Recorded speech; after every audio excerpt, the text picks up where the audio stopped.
देखिए, यहाँ मैं कई गाँव में गया तो मुझे वहाँ ददन पहलवान के लोग दिखे, लेकिन आरजेडी के लोग कहीं दिख नहीं रहे। वो जो पहले हरा गमछा बांधे थे ना, सब हरा गमछा उठा के फेंक दिया लोगों ने। आरजेडी मुझे कहीं टक्कर में दिख नहीं रही। ददन पहलवान जहाँ था मैंने हर जगह देखा कि ददन पहलवान के कुछ लोग मुझे दिख रहे हैं, बाकी आरजेडी का कोई दिख नहीं रहा। तो इसका मतलब ये समझा जाए कि ददन पहलवान से मुकाबला है। लग रहा है ऐसा लग रहा है। मतलब सुधाकर सिंह से मुकाबला नहीं। नहीं, कहीं दूर दूर तक सुधाकर सिंह मुकाबले में। आनंद मिश्रा जो लगातार नहीं, बाकी कोई इंडिपेंडेंट वगैरह का कोई मतलब नहीं है। है। मन में रखने से थोड़े होगा। अब मन की गिनती नहीं होती है देश में, मत की गिनती होती है। प्रधानमंत्री के रोड शो पे बोल रहे हैं कि हम लोग जॉब शो करेंगे। वो क्या जॉब? तेजस्वी यादव का बयान है। वो कहिए कि फैमिली शो करें।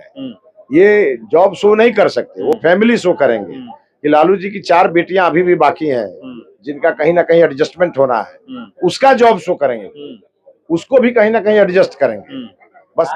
अभी रात के 9:30 बज रहे हैं और हमारे साथ बात करने के लिए बक्सर लोकसभा के बीजेपी प्रत्याशी मिथिलेश तिवारी जी हैं और मैं आपको बता दूं कि ये पहुंचे हुए हैं छुटकी नैनीजोर में।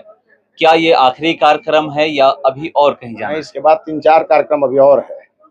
बक्सर कब पहुंचेगा? बक्सर पहुंचते हैं 3 बजे भोर में। 3 बजे भोर में? हाँ, 2-3 बजे प्रतिदिन। इतना मेहनत कर रहे हैं आप? इसलिए कि बक्सर के हर गांव में पहुंचना है, हर गांव को समझना है, क्योंकि 4 तारीख के बाद इस बक्सर को सजाना भी है। तो जब तक अपने आंखों से देखेंगे नहीं तब तक सजाने में मजा नहीं आएगा। इसीलिए हर गांव पहुंच रहे हैं, वहाँ के लोगों से मिल रहे हैं, वहाँ की समस्या को सुन रहे हैं, अपनी बात कह रहे हैं, लोगों की बात सुन रहे हैं और इसके कारण प्रतिदिन 2, ढाई, 3 बज जाता है। गंगा किनारे आए हुए हैं, पास में गंगा जी हैं, यहाँ पे क्या समस्या है? देखिए, एक तो यहाँ के लोगों ने सड़क की समस्या बताई है, जो ब्रह्मपुर चौरास्ता से नैनीजोर की जो सड़क है, और उसके बारे में मैंने कहा है कि आने वाले दिनों में इस सड़क की तस्वीर बदलेगी और मैं बदलूंगा।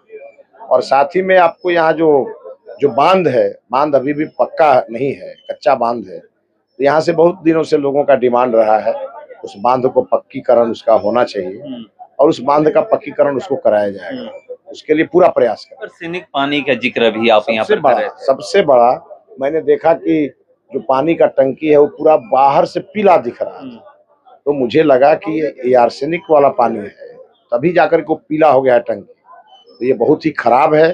पूरा इस चुनाव के बाद मैं जांच कराऊंगा यहाँ के पानी का, और जांच कराने के बाद उसके लिए ट्रीटमेंट प्लांट बनाना होगा, वो बनवाऊंगा, और आवश्यकता पड़ी तो गंगा जल लोगों को पिलाने के लिए उसका उपाय करके मैं पिलवाऊंगा। धीरे धीरे चुनाव नजदीक आ रहा है, अब तो ये भी लग रहा होगा कि किससे टक्कर है। देखिए, यहाँ मैं कई गाँव में गया तो मुझे वहाँ ददन पहलवान के लोग दिखे, लेकिन आरजेडी के लोग कहीं दिख नहीं रहे। वो जो पहले हरा गमछा बांधे थे ना, सब हरा गमछा उठा के फेंक दिया लोगों ने। आरजेडी मुझे कहीं टक्कर में दिख नहीं रही। ददन पहलवान दिख रहे हैं। देखिए, ऐसे तो 15 उम्मीदवार हैं और 14 उम्मीदवार आपस में लड़ रहे हैं, नीचे से फर्स्ट कौन होगा उसकी लड़ाई लड़ रहे हैं। मेरा सच पूछिए तो किसी से मुकाबला नहीं है, लेकिन हाँ, मैं घूम रहा हूँ ब्रह्मपुर। कल मैं जहाँ था मैंने हर जगह देखा कि ददन पहलवान के कुछ लोग मुझे दिख रहे हैं, बाकी आरजेडी का कोई दिख नहीं रहा। इसका मतलब ये समझा जाए कि ददन पहलवान से मुकाबला लग रहा है, ऐसा लग रहा है। मतलब सुधाकर सिंह से मुकाबला नहीं। नहीं, कहीं दूर दूर तक सुधाकर सिंह मुकाबले में। आनंद मिश्रा जो लगातार नहीं, बाकी कोई इंडिपेंडेंट वगैरह का कोई मतलब नहीं है। तो ये भी तो निर्दलीय है ददन पहलवान।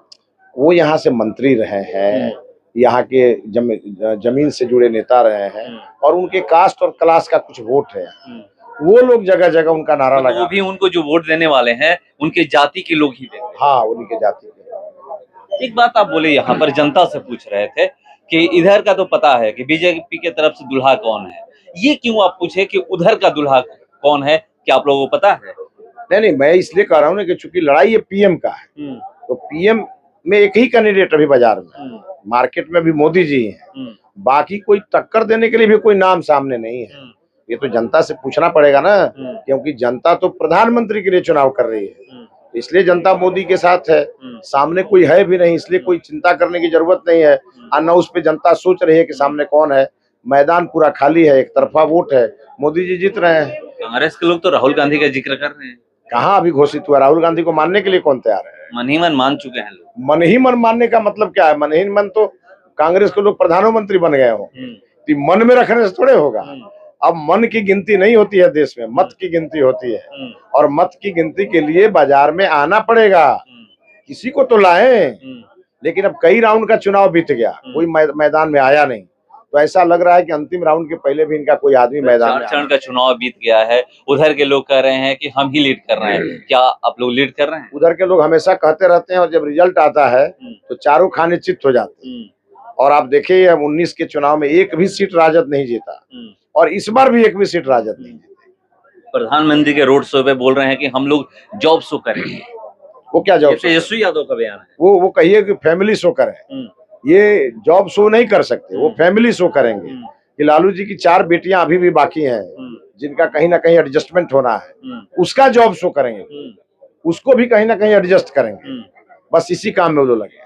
सुधाकर सिंह का एक बयान वायरल हो रहा है कि हम लोग कांग्रेस के साथ मजबूरी में है, क्या सही में लग रहा है? देखिए, कांग्रेस पार्टी बिहार में बड़े बुरे दौर से गुजर रही है। लालू यादव ने उसको अपने पैरों तले दबा कर रखा हुआ है, तो ये बात तो तय है कि जो ओरिजिनल कांग्रेसी है वो छटपटा रहे हैं। लेकिन अब वो इतने दिनों से वो दबे हुए हैं, उनमें कुछ बचा नहीं है, तो बहुत सारे तो बीजेपी में आ गए। और सुधाकर सिंह की स्थिति यह है कि रामगढ़ में जो कांग्रेस का नेता है वो उनको मानने के लिए तैयार नहीं है, और रामगढ़ के जितने कांग्रेस के नेता है वो सब बीजेपी का वोट मांग रहे हैं। तो स्वाभाविक है सुधाकर सिंह की तो नाराजगी होगी ही, तो वही सुधाकर सिंह नाराजगी में बयान दे रहे हैं। एक आखिरी सवाल, आप तो अपनी जनता से बात कर रहे हैं, क्या जनता भी आपसे कुछ कह रही है? हाँ, बिल्कुल कह रही है।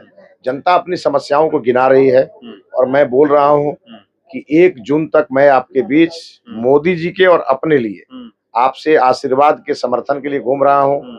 और 1 जून के बाद जब भी मैं इस गांव में आऊंगा तो यहाँ की समस्या लेके जाऊंगा और समाधान देके जाऊंगा। गांव में घूमिएगा ना, जैसे अभी घूम रहे हैं? बिल्कुल बिल्कुल, 5 साल आप देखेंगे मैं बक्सर में आपको घूमता नजर आऊंगा, तो बक्सर की समस्या से लड़ता हुआ नजर आऊंगा। बक्सर की समस्या से? बिल्कुल। बनारस बनाने का प्रयास कर रहे हैं कि प्रयास नहीं करें, संकल्प ले लिया है हमने, इसको सिद्धि तक पहुंचाएंगे। बक्सर को पूरा एकदम संकल्पित है। तो देखिए, ये संकल्प ले चुके हैं कि बक्सर को काशी बनाना है। हम लोग इंतजार करते हैं, 4 जून को आपको पता चल जाएगा कि बक्सर से कौन सांसद बन रहा है। फिलहाल इसको इतना ही, बने रहिए हमारे साथ। नमस्कार।